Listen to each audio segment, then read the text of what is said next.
Patuloy ang pagpapalakas ng sports industry sa bansa. Isinusulong ngayon ang pagtatayo ng National Sports University sa Pilipinas. Yan ang exclusive Agenda Weekend Report ni Jonas Lavarias ng Abante. Higit sa isang Memorandum of Agreement, mas malawak na plano para sa Philippine Sports at Nation Building ang inilatag sa Philippine Military Academy sa Baguio City. Mas naging malalim ang partnership ng PMA, PAGCOR, Bloomberry Cultural Foundation Incorporated at Philippine Sports Commission para sa pagpapatayo ng Modern Warfare Facility, ang ikatlong major project ng BCFI sa PMA. Layunin ng pasilidad na magbigay ng modern simulation training upang mas mapalakas ang kakayahan at paghahanda ng ating sandatahang lakas. Pagtapos ng MOA signing, nag-turnover naman ang Philippine Sports Commission sa tulong ng mga sponsors mula sa combat sports community ng mahigit 2 million worth of sports equipments para sa mga PMA cadets.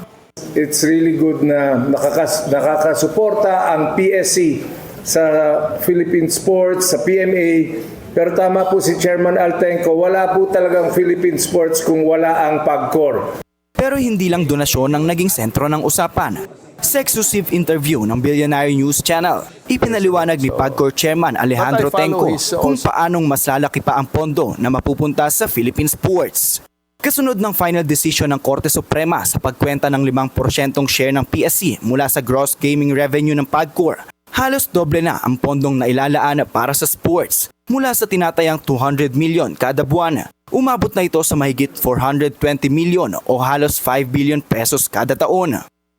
Ano man laki ng pondo, kung ito hindi mo naipagkakalob ng maayos at hindi nakakarating ng tama sa mga atleta, then there's no use.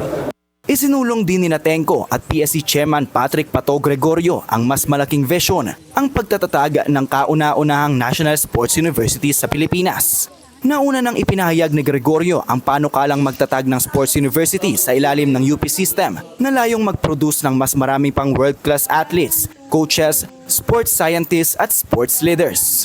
Sa kanilang pag-uusap sa Baguio, ipinahagi rin ni Tenco na may posible ng location para sa proyekto sa Nuclear City sa Tarlac, bagamat wala pang itinatakdang timeline para sa implementation nito.